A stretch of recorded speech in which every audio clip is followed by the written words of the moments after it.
Odysseus-The Epic Myth of the Hero, Book 7.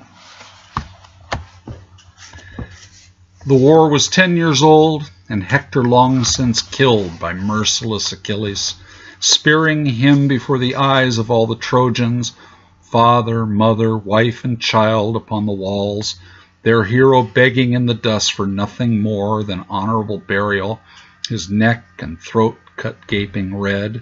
Achilles, hundreds slain by his strong hands, outraged when death had gall to visit him and his, spent his grief for friendship lost in further bloodshed, slaying all, never taking prisoners, avenging Patroclus without end or measure to his killing spree.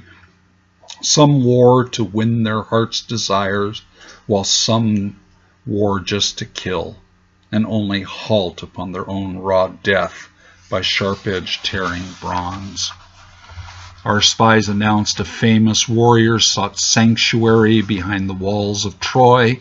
It was the Amazon Penthesilea, for a killing, banished by her people, wanting now to fight against Achaean men. When battle came, Achilles sought her out and spoke these taunting words before they fought. "Bitch, you push your sex beyond its use to cross real men in war.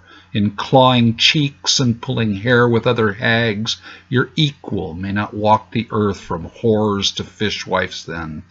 But here upon this hallowed ground, where men train all their youth to test their fated arms, you will be beaten like a man, then used as men use women.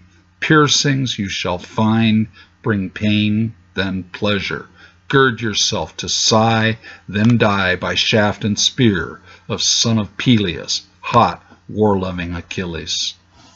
This said, and Penthesilea took off her helmet, letting long red hair tumble to her shoulders. Fearlessly she looked at Achilles in the eye and spoke these words: "We Amazons as well devote our youths to train for war. We fight because we know that strife is life's deep law, yet take no joy in slaughter only. Killing is required on earth this life. The heart that kills in rage is not the better fighter. Even lions, hunger slaked, permit the deer to pass unharmed. Glutton, killing more than need requires. Are you the only mortal ever lost a friend to war? Murderous baby, suck death at my sweet tit. You'll find my grace and speed a match to more vicious, overweening bronze this day.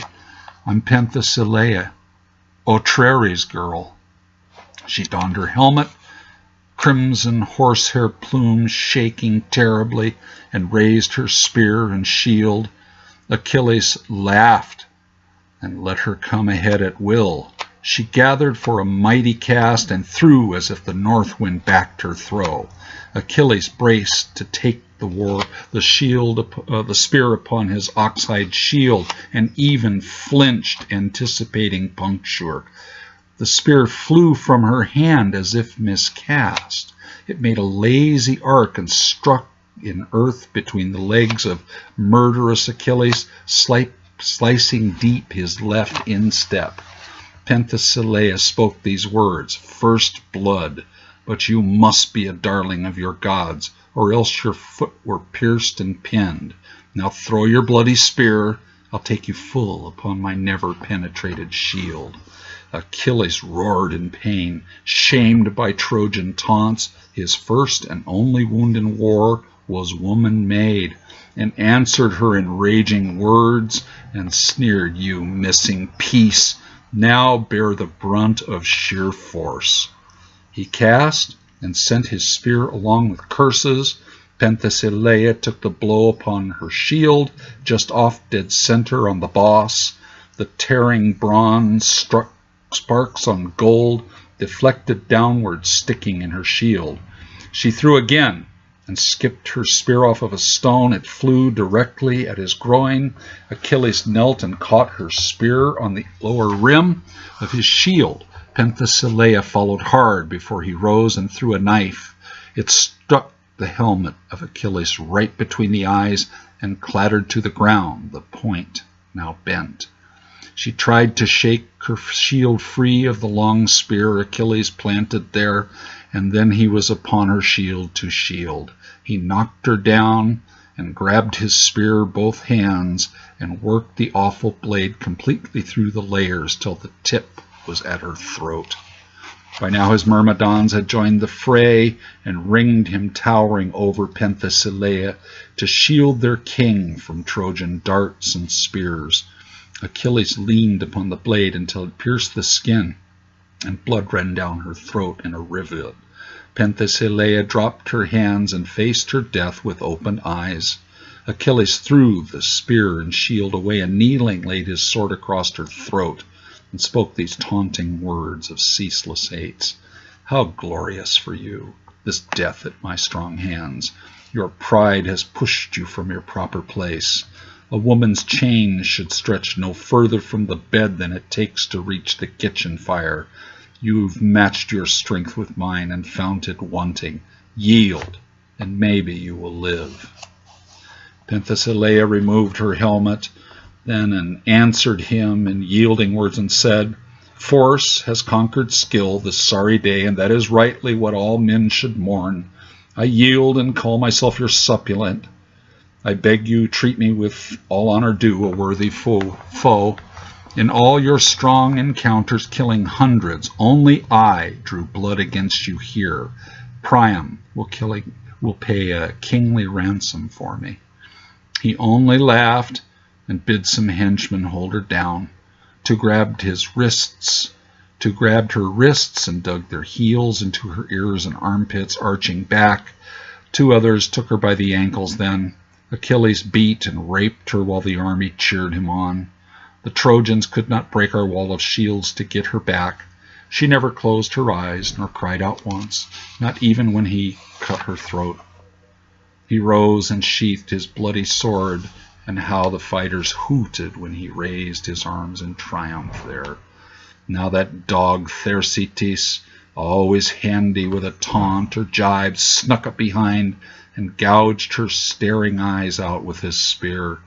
Achilles turned and saw the deed and flew into a rage. He struck Thersites hard upon the jaw and smashed the bone and sent 3 rotten teeth flying from his mouth.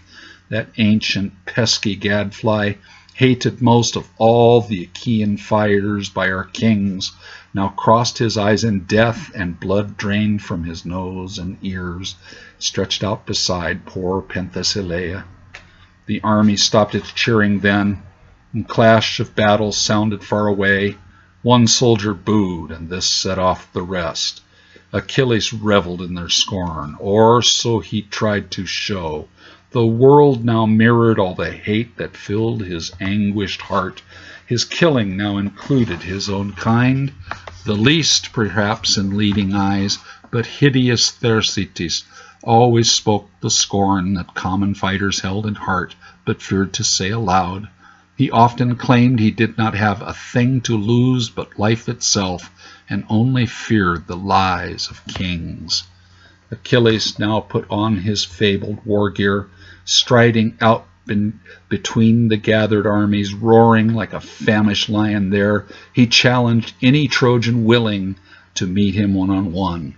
The common ranks retreated, shrinking back like broken waves. Now Paris, thief of love, fit a poison arrow to his bow, and safe behind a wall of shields, let fly at murderous Achilles. The coward's aim was true as his heart was false. The arrow struck into the heel of exactly where his mother Thetis held him, and she dipped Achilles in the river Styx to render him invulnerable. Poison hit his blood and raced throughout his body to his heart. The mightiest man, killer of them all, clutched his chest, and foaming at the mouth, now dropped stone death upon his chin to Mother Earth. The Trojans cheered and wept real tears of false relief.